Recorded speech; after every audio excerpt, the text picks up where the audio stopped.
How's it going, everybody? Welcome to another episode of Bodacious Rant, starring Burn and Rye as always. I mean, wouldn't it be crazy if it was like not us in the, but still called the Bodacious Rant? I don't know how that would work. We got to trademark it, but it's fine. First off, Burn, how was your Thanksgiving, my dude? Oh, so much food. So much. Food coma. I got the itis after the second service. Yeah, second plate. I was like, Definitely. I ate too much. I had to take my time Once eating that plate because I was I on was the. powering my way through the fourth serving, it was just like maybe I should stop. Oh my god. Then I hit Popeyes Del Taco. 14,000 calories later, I found myself down a Subway. I'm a coward. Like and everyone else, I hope y'all had a great Thanksgiving, got good food in you, or at least had fun. Hopefully, y'all don't go crazy with the Black Friday stuff. Dealing with the mall and the crowds and the nonsense. But, anyways, so like we've been talking about, Netflix has having some really good content right now, and Bern and I both finished one of the newest series, kind of in the cult classic realm, or at least comes from a cult classic film. And if you haven't guessed it, obviously it is Scott Pilgrim Takes Off. Um, this is the Netflix anime series, uh, written and done by Edgar Wright, and it's also got the basically the same cast from the original movie: Michael Cera, Mary Elizabeth Winstead, Brandon Routh, Chris Evans, Aubrey Plaza, and so on and so forth.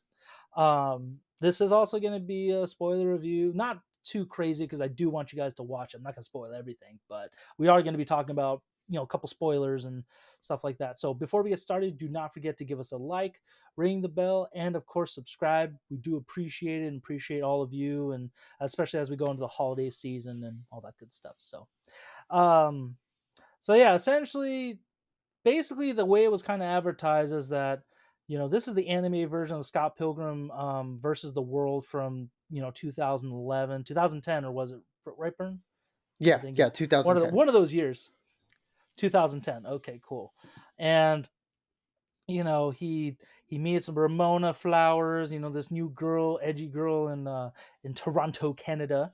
And instead of, you know, basically how it advertises that is basically an anime version of the movie, definitely is not. Because after like the first or second episode, things definitely take a turn where I was like, I did not see that coming whatsoever. Because I thought going into it, it's going to be more of like a retelling of the books, and because the animation is very similar to how the book was drawn from what I've kind of seen bits and pieces of. Um, but I will say this: having the old the original cast from the movie come back for this was such a treat. I don't. It kind of would have been a bummer if they did go with an entirely new cast, because it's just it wouldn't have been it wouldn't have been the same. It would just be different, different but same. Um, what else happened? So not only did I really enjoy it, the anime, this is the kind of animation I do miss, like the old school 2D animation. It works so clean on many levels, and not super detailed, but it's detailed enough where it works for everything. Bern, what did you think of this show overall? I mean, look, like coming into it, this was one of those, like you mentioned, it was, it's been years since the movie came out, and even more years since the comic initially dropped.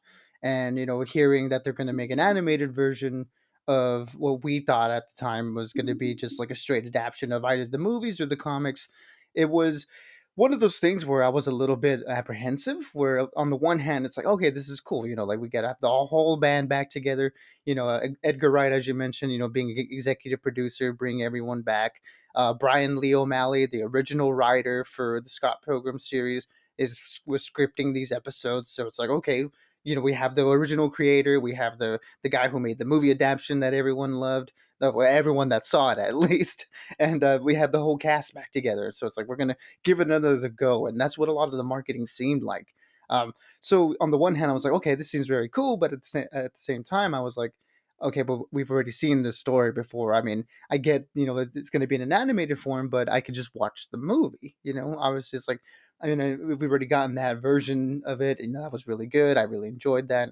Do I want to see it again? I guess, So coming into it, I was like, this should be fun at the very least. And if not, then at least I have the movie. What we got instead was something completely different, which was a huge surprise to me. As you mentioned, all the cast comes back and they're great in their roles for the most part. I do have some nitpicks here and there on the voice acting, but as you mentioned, it really shines in the scripting and the animation style here, where, like you said, they took what was the animation from the comics, and they brought it to life in this anime. I'm blanking on the studio that did the animation for this, but I know they're the same animation studio that did Devilman Crybaby for Netflix also, and that animation was really crazy as well. So it just fit the style and the tone of this comic book video game aesthetic, and really leaned into a lot of the Edgar Wright isms from the movie. And all in all, it just made this package just really fun and entertaining for not only fans of the original movie, but I think for fans of the comics as well, and also for fans who were looking for something new. As we get into it a little bit more, but yeah, it was something totally unexpected, a huge surprise, and just a great companion piece to the movies and to the comics. I'm assuming I've read the comics, only seen the movies, but this is fits right in there. I feel like. Yeah, I mean, I still want to read the comics eventually. It's just one of those things. I'm fine with the movie, and this Netflix anime is just like, oh my god, I didn't know if I would like it as much as the movie, but it's on par, if not maybe a little bit better. Because again, you could, with this, the benefit of a series, but also the risk, you can run like really dive deep into characters, but the risk is also you just do too much, and it's like this is just taken away from what we loved about the movie. But I think this the good thing about this show, for those of you who've never seen the original Scott Pilgrim film or read the books, this show can kind of function on its own. It does a pretty good way of kind of recapping what happened in the movie, but it also works in like in compatibility with it too. Like they're very, you could watch both and understand it way better. But if you just watch the show, I think most people would be fine. Also, that's the studio you were talking about. I just looked up. It's called Science Saru. I could be saying that Yes, wrong, thank you. but There was something like that, but I couldn't find it on a quick search right now. And Abel Gongora directed all the episodes, which is really cool. It's like very very rare when you see like one director for an animated series, and for these 8 episodes, I think they did an incredible job. yeah, like I said, the animation, because I'm more of a fan of the 2D. That's my biggest gripe with Netflix stuff, is that they go with that 3D cell shaded look, and I think it looks cheaper than 2D, to be honest. It just doesn't look as good. Some of the scenes just look funky with it. So I haven't seen all the Netflix anime stuff like that, but I loved Castlevania. I still need to watch Devilman Crybaby, but Scott Pilgrim is definitely up there. And I know Blue Eye Samurai is doing really well because you keep telling me to watch it, so I Yeah, got to check that that out. Arcane, Um, another great 3D animated series, and also for the 2D anime fans of Cyberpunk 27, Edge Runners, definitely throw that into all the great animation Netflix has been giving us. My goodness, like they've been killing it on that aspect. I think. Indeed, they have, and like I said, just more content for me to watch. But yeah. So what I liked about it is that instead of Scott Pilgrim just going through the motions and fighting the X's in a more in depth way, because I thought that's what they were gonna do, I like that it was Ramona really just figuring herself out, because in the last movie we never really got that closure with her. Like I was telling you before, that was just Scott dealing with his own issues and kind of his insecurities throughout the first movie, and being his worst enemy both mentally and physically, especially with the nega Scott. And you think, oh my god, he fixed himself, like he really found himself and learned from the error of his ways, where Ramona just kind of not got off scot free. Like she kind of, it was like she was at the mercy of her own like demons as well. And thinking, oh, because they ended happily ever after. But what I loved about the show is that it really is like, nope, they didn't learn shit, and they are not in a better place. Like, given like the show did say like, oh yeah, they end up having their lives together, this and that, but when we saw the episode with old Scott and Will Forte, who, like, when I first heard the voice, I'm like, why does he sound familiar? What's his name again? I was like, of course I love him. I was like, yeah, that was him as an older Scott was actually really good, because they could have done what they did with old Ramona and Mary Elizabeth Winstead voiced both. I like that Will Forte was that, because it was just he was the movie version of Scott Yeah, Pilgrim. essentially. It also Um, kind of drives home the fact too that these are like different versions of the character, where the other one's sort of like still emotionally broken, never really grew, and this one's like the younger one still has a chance to not make the same mistakes that the older Scott did. Yeah, because it was just one of those things, like, Ramona just kept running from, even at the end of the movie, if we remember, she still almost left Scott. It was only until Scott was like, "You know, why don't I go with you?" And it's like, she's like, "You wanna come with me?" He's like, "Yeah, why not?" Like, it was because he initiated it, that's why they stayed together, and I love that this show touched up on that, but without spoiling too much more, I love that this show is her talking, like, really talking it out with her exes and figuring out what went wrong, and knowing the error of her ways, but also acknowledging, like, hey, I was younger, we were younger, we didn't know any better, so I'm sorry this hurt and all this stuff.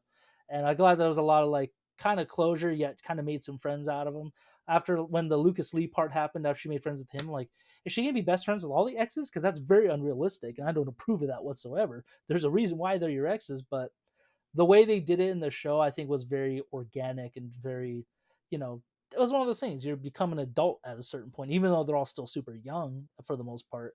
It worked. Um, the only one, like, I don't know, I was gonna say, like, before we go into the voice acting and stuff, again, just such a great show. There's a lot of cool action moments, I feel Hmm. like, in this one too. Especially the Roxy Richter fight. I loved what they did with Roxy this time. Yeah, Like, really made really her cool. more of a ninja. Yeah, I wish they could have done that with the first movie, but that would have been kind of a hard aesthetic to sell for the live action version. Where, Yeah, I'm getting the yeah, sense that a lot of the stuff in the live action movie was a bit toned down compared to what we've got in the animation, which I'm thinking is a little bit more of a one to one to the comic, at least in terms of like their character design and stuff. But yeah, it seems like they toned it down for the movie. But here in animation, they can just cut loose, and it was really cool. yeah, yeah. Roxy was one of my favorite designs. I just love her Oni mask, her whole ninja suit and stuff. She was fun, and Mae Whitman, really, she Hmm. voiced that really well. Like, really knew how to sell her voice on that. Um, Yeah, like I said, I didn't realize how much I was gonna enjoy it, because there were a couple episodes, I'm not gonna lie, midway through, where I was like, a bit of a struggle to finish, because it's Mm. like, okay, we're just gonna keep, like, it was at that point. That's why I was saying, like, that was part of my mentality. Like, are we just gonna keep being friends with all the exes? Like, where is this going? What are we doing? Let's get to the point here. But the last two episodes really just brought it back. And not to say that this is a slow show or anything. It's just because it was so different, I didn't know what to expect. I was just, unsure, keep Right. going. So, um but anyways, Brian, I know you did want to talk about the voice acting, unless there's anything else you want to point out about overall animation and stuff. But No, just very quickly before that, what you were mentioning about like the character growth and stuff, and I think that's where the show really shines is in the writing, and I'm glad that the original writer of the comics Brian Lee O'Malley did come back, and I was reading an interview where he was talking about how he like they had approached him about writing more, like see if they could make a sequel or something to Scott Pilgrim, or maybe just another adaptation of the comics, and he really wanted to do something different now with the with the story, and him being older now than he was when he initially wrote it. He has a different perspective and on relationships, and how like emotional growth and stuff, and how he was saying that that's what he really wanted to bring to this series, getting to revisit something sort of in the vein that we've seen Robert Kirkman doing with the Invincible series, revisiting older work with now the newer lens on life. Getting to explore different avenues and having different perspectives. I think that, like you said, it really shines with the Ramona character here in this series, and how she has to go through this emotional growth in a similar vein that Scott did in the movie. A little bit more, less truncated. A movie you only have so much time, and in the movie, it's very much a save the princess story in a sort of way that like older video games.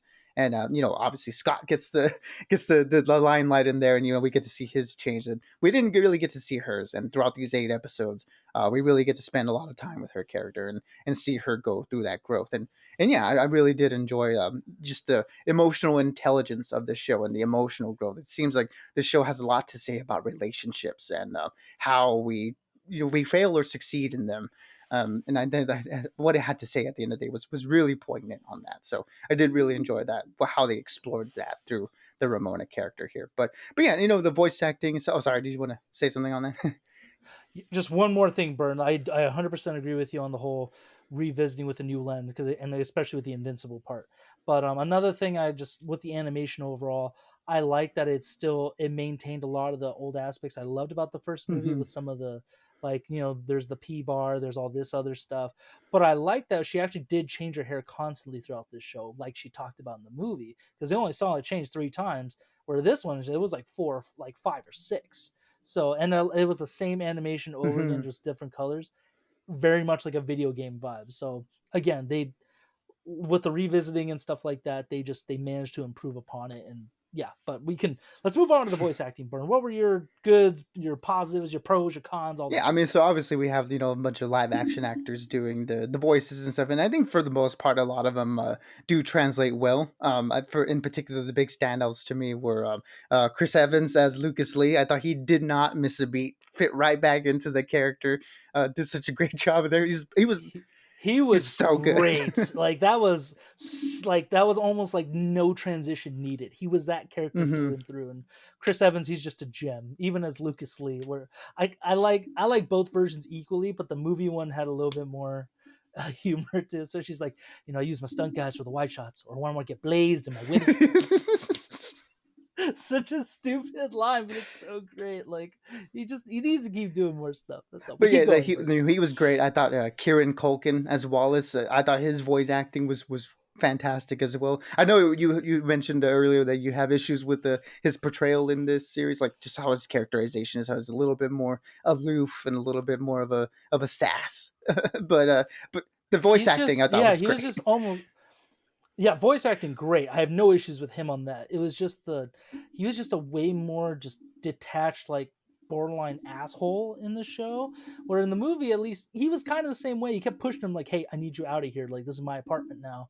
But it's like he was still there for him because they had little character moments in the movie where they, like you said, like, "Hey, I'm an asshole, but I'm still your friend Mhm. regardless." And not to say that he wasn't in this show, but it just came off way more like he's just all about himself. So, but yes, other than that, Kieran Culkin, I agree Mhm. with you on that. Perfect, like great Yeah, I voice mean, acting. those were just like some of the highlights for me. But everyone across the board, I thought, did a really good job. But, I will say there were some moments where I thought some deliveries were a little bit flat. And it seems like an issue I've been noticing a little bit more as we've kind of been getting live action actors doing more voiceover work. It's a different muscle, that they have to flex. And it really goes to show just how good the people that translate well are, like a J.K. Simmons or like a Chris Evans for like this series.